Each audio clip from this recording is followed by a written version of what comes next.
প্রিয় শিক্ষার্থী বন্ধুরা, অনেক শুভেচ্ছা এবং স্নেহনীয়। আশা করি তোমরা সবাই ভালো আছো এবং সুস্থ আছো, ঘরে বসে পড়াশোনা করছো। আমাদের আসলে যে একটানা অনলাইন ক্লাস করতে করতে তোমরা অনেক সময় হয়তো বিরক্ত হয়ে যাচ্ছ বা একটু বিদ্যুটে মনে হচ্ছে, কিন্তু আমাদের মনে রাখতে হবে যে বর্তমানে যে পরিস্থিতি চলছে, যে একটা মহামারী মানে সমস্ত বিশ্বজুড়ে, এর ভেতর সবাই টুকটাক যুদ্ধ করছে। তো তাই তোমরা এই যে অনলাইন ক্লাস করে একটু কষ্ট করে ঘরে বসে পড়ে একটা ভালো রেজাল্ট করবে বা ভালোভাবে সবকিছু জানবে, সবকিছু হৃদয়ঙ্গম করবে, এটাও এক ধরনের যুদ্ধ কিন্তু তোমাদের জন্য। এটা বুঝতে পারছো? এখন ভালো ভালো পড়তে হবে, বেশি পড়তে হবে, ভালো বই পড়তে হবে, অনেক কিছু পড়তে হবে এবং কষ্ট করে হলেও, কষ্ট ঠিক না, ঘরে আরাম করে ক্লাস নিচ্ছ, কিন্তু যদি একটু বিদ্যুটে মনে হয় তবু সেটা কিন্তু ভালোভাবে ক্লাসটা করতে হবে। এটাই কিন্তু তোমাদের আসল পরীক্ষা। ঠিক আছে, আজকে তাহলে আমরা আলোচনায় চলে যাই। আমরা কথা বলছিলাম সেই মেঘনাদ বধ কাব্যের অংশ নিয়ে, তোমাদের যে কবিতা, সেই বিভীষণের প্রতি মেঘনাদ, এই কবিতাটা নিয়ে আমরা আলোচনা করেছি এ বিষয়ে। এবং গত ক্লাসে আমরা পাঠ করেছিলাম, তোমাদের কিন্তু আমি পড়তে বলেছিলাম, তোমরা পড়েছো কিনা আমি ধরে নিচ্ছি তোমরা পড়েছো, এবং কেউ কেউ আমাকে মেসেজ করেছে যে বুঝতে পারছো না, কবিতাটা কঠিন মনে হচ্ছে। হ্যাঁ, কবিতাটা কঠিন বলে একটু সময় নিয়ে এটা পড়তে হবে, বুঝতে হবে। যেটা কঠিন সেটা কিন্তু আমাদের আরো বেশি, সেই বিষয়ের প্রতি আমাদের কিন্তু আরো বেশি মনোযোগী হওয়া উচিত। গত সপ্তাহের ক্লাসে আমরা আলোচনা করেছিলাম যে প্রথম অংশ কিছুটা, সেখানে নিকুম্ভিলা যজ্ঞাগারে রাবণের পুত্র মেঘনাদ যজ্ঞ করছে, তখন লক্ষণকে সঙ্গে নিয়ে তারই কাকা বিভীষণ যখন সেখানে প্রবেশ করেছে, মেঘনাদ বুঝতে পারছে না যে লক্ষণ এখানে কিভাবে এলো। লক্ষণ তো এই গুপ্ত গৃহের সন্ধান জানে না, কিন্তু পরে একটু এগিয়ে যখন দেখছে যে তার চাচা বিভীষণ স্বয়ং লক্ষণকে নিয়ে এসেছে তাকে হত্যা করার জন্য, তখন অনেকটা তিনি অনেকটা বিস্মিত হয়েছেন এবং এই যে সত্যটা উপলব্ধি করতে পারলেন যে কাকায় নিয়ে এসেছে, এই জন্য বিভীষণের প্রতি এক ধরনের ওখানে কি নেতিবাচক মনোভাব সৃষ্টি হলো। আগে থেকে জানতো, কিন্তু বিভীষণ যে এতটা নিচে নামতে পারেন এটা কিন্তু মেঘনাদ কখনো চিন্তা করতে পারেনি। তাই তিনি ভর্ৎসনার সুরে বিভীষণের সঙ্গে কথা বলা শুরু করলেন এবং সেই সাথে বিভীষণকে এটাও বললেন যে কাকা, পথ ছেড়ে দাও, আমি অস্ত্রাগারে প্রবেশ করে সেখান থেকে অস্ত্র এনে তারপরে এই তোমাদের তখন আমি দেখাবো লঙ্কার কলঙ্ক আজি ভঞ্জিবা হবে। গত সপ্তাহে আমরা এটা পড়েছি। এবং বিভীষণকে লঙ্কার কলঙ্ক বলছে কারণ বিভীষণ নিজের দেশ, জাতি, জন্মভূমি সবকিছু ছেড়ে শত্রুপক্ষে যোগদান করেছে, এই কারণে বিভীষণকে বলা হচ্ছে লঙ্কার কলঙ্ক। দেখো এই যে প্রবাদ দুটো, তাই না? আমরা এই প্রবাদ দুটো কিন্তু আমরা সবসময় জানি এবং বলে থাকি, চাচা আপন প্রাণ বাঁচা। এই প্রবাদটা কিন্তু এখান থেকে এসেছে। অনেক প্রবাদের উৎস আমাদের পুরাণ। হ্যাঁ, চাচা আপন প্রাণ বাঁচা মানে নিজের প্রাণ বাঁচানোর জন্য মেঘনাদের চাচা রামের পক্ষে যোগ দিয়েছিল, এই কারণে এই প্রবাদ। এবং আরো একটি প্রবাদ আমরা বলে থাকি, ঘরের শত্রু বিভীষণ।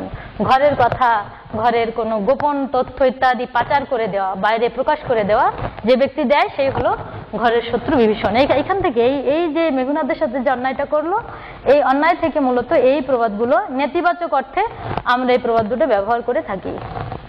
আচ্ছা, ঠিক আছে, এখন আমরা মূলত আজকের যে পাঠ সেই অংশে আমরা দেখব। দেখো, গতদিন ওই পর্যন্ত পড়া হয়েছিল প্রথম পৃষ্ঠায় কিছুটা, আজকে বাকিটা দেখি।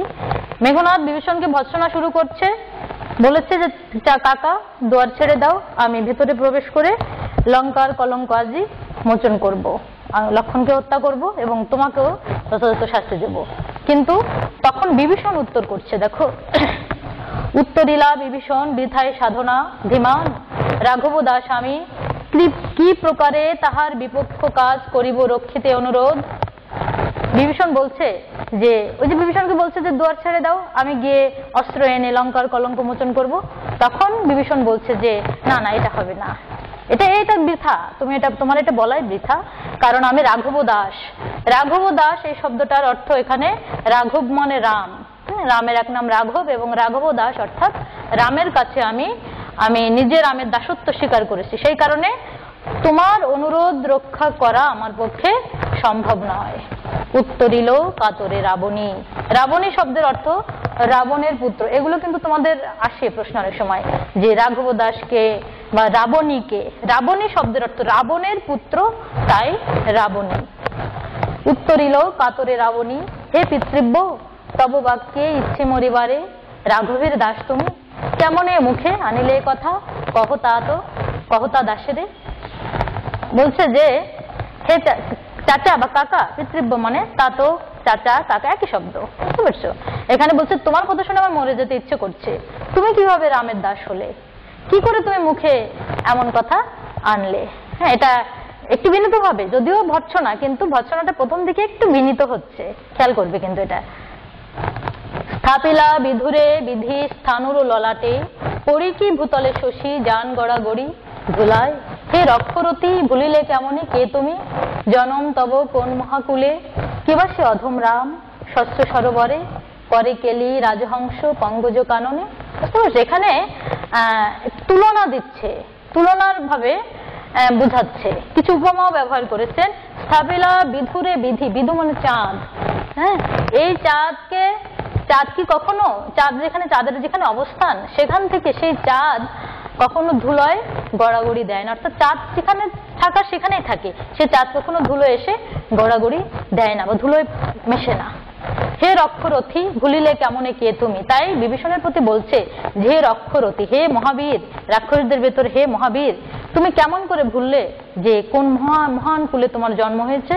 আর রাম সে তো খুব, মানে কে সে রাম, তুমি আমাদের কুলের এই মহান কুলের এক মহান যোদ্ধা, আর রাম তুচ্ছ রাম, সাধারণ রাম, অধম রাম, তার সঙ্গে গিয়ে তুমি মিশলে। এই জন্য ভর্ৎসনা করছে যে তুমি কেমন করে তোমার পরিচয় ভুলে গেলে।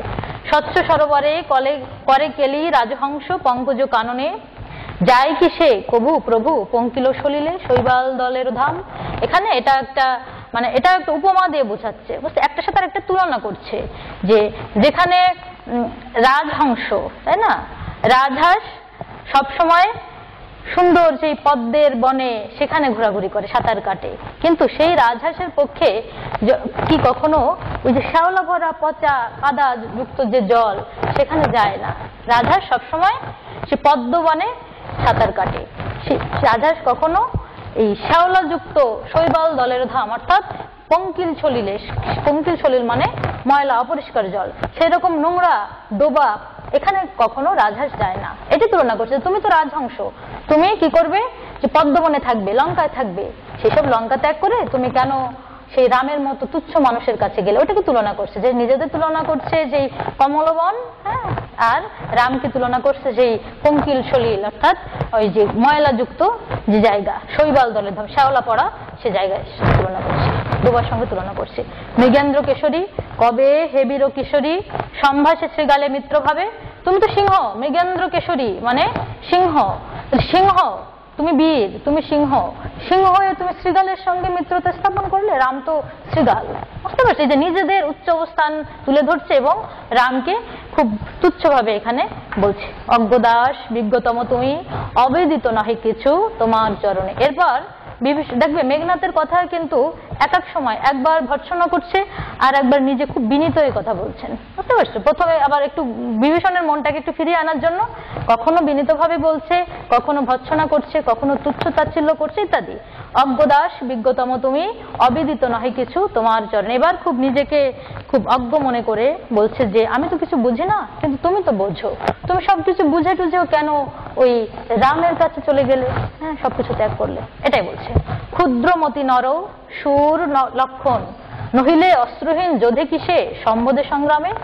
লক্ষণের কথা বলছে, যদি লক্ষণ খুবই তুচ্ছ মানব, খুবই ক্ষুদ্রমতি, হ্যাঁ, হীন মানসিকতার মানুষ, তাই না হলে এই যে আমি এখন অস্ত্রহীন, অস্ত্রহীনকে কি যুদ্ধে আহ্বান করে?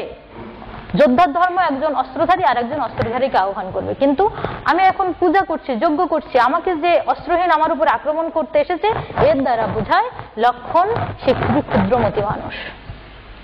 কহ মহারথী, একই মহারথী প্রথা।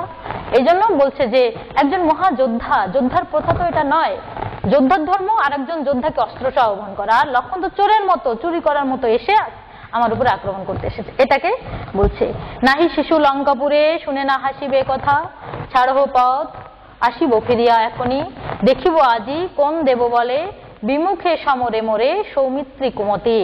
এখানে আবার বলছে যে লক্ষণ যে কাজ করছে, এই যে অস্ত্রহীন আমার উপরে আক্রমণ করতে এসেছে, এটা শুনে লঙ্কার শিশুরা পর্যন্ত হাসবে, যেটা একটা হাস্যকর বিষয়। এই কারণে আমি বলছি, হে কাকা তুমি পথ ছেড়ে দাও, আমি এক্ষুনি অস্ত্রাগারে গিয়ে অস্ত্র নিয়ে ফিরে আসব, এবং তারপরে আমি দেখব যে সৌমিত্রী, সৌমিত্রী অর্থাৎ লক্ষণকে এখানে সৌমিত্রী বলা হচ্ছে। আগে ওই মায়ের নামে পুত্রের নামকরণ হতো, ছেলের নাম মায়ের নাম দিয়ে করতো, আর মেয়েদের নাম পিতার নাম অনুসরণে হতো। লক্ষণের মায়ের নাম সুমিত্রা, এই কারণে এখানে সৌমিত্রী বলা হচ্ছে, সৌমিত্র বা সৌমিত্রী বলা হয় লক্ষণকে। এই কারণে বলছে যে কোন দেব বলে বিমুখে সমরে মোরে সৌমিত্রী কুমতি, দেবদৈত্য রণ নর রণে সচককে দেখেছ রক্ষশ্রেষ্ঠ পরাক্রম দাসের। এবার নিজের কথা বলছে যে দেব দৈত্য এবং নর, এই যে এই তিন কুলের সঙ্গে আমি যখন যুদ্ধ করেছি তখন তুমি নিজেই দেখেছো যে আমি কতটা পরাক্রম দেখিয়েছি, তাই না? আমরা আগের ক্লাসে বলেছিলাম যে মেঘনাদ এত বড় বীর যে তার কাছে স্বর্গের রাজা, দেবতাদের যে রাজা, সেই রাজাও হার মেনে গিয়েছে, ইন্দ্রও হার মেনে গিয়েছে। এই কারণে নিজেকে, মেঘনাদের এক নাম হয়েছে ইন্দ্রজিৎ, বা এখানে যে শব্দ দু একবার পাবে, দুবার পাবে, বাসব বিজয়ী, বাসবকে অর্থাৎ দেবরাজ ইন্দ্রকে বিজয় মানে ই করেছে, হারিয়েছে, যুদ্ধে হারিয়েছে, বিজয়ী হয়েছে। তাই বলছে যে আমি যে কত বড় যোদ্ধা এটা তুমি নিজেই দেখেছো, আমি যুদ্ধ করেছি যখন আমাকে কেউ হারাতে পারেনি। কহ কি দেখি ডরিবে এ দাস হেন দুর্বল মানবে। এই কারণে তুমি যেহেতু দেখেছো আমার পরাক্রম, এই যে সামান্য দুর্বল লক্ষণ, এ তো মানুষ, একে দেখি যে আমি ভয় পাচ্ছি, এটা মনে করার কোনো কারণ নাই। নিকুম্ভিলা যজ্ঞাগারে প্রগল্ভে পশিল দম্ভি আজ্ঞা করো দাসে শাস্তি নরাধমে।